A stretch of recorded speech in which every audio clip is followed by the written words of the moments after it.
Danes ti bom pokazal, kako pravilno zamenjaš kolesa na svojem avtu.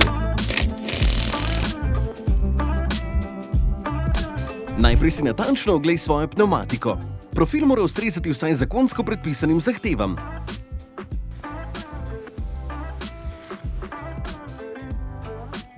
Označi pnevmatiko, preden snameš kolo, da bo vedno jasno, kje je bilo nameščeno.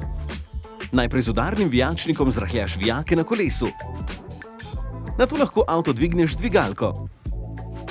Temu vrstnemu redu slediš zato, da na dvignjenem avtu delaš čim manj.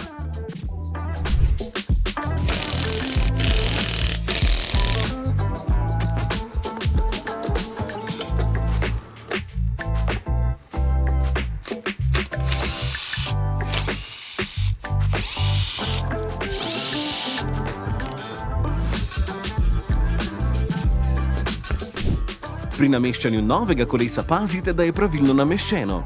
Nato najprej ročno ali z 12-voltno akumulatorsko ragljo privij kolesne vijake.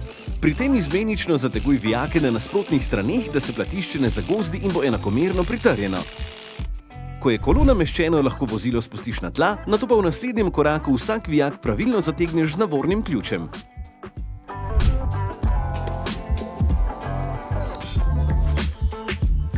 Pazi, da uporabiš pravilen zatezni moment za avto in ti platišča, vijake pa vedno zateguj navzkrižno.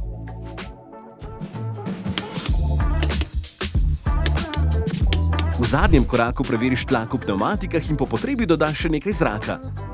Ustrezno vrednost najdeš v priročniku. Zmoreš to!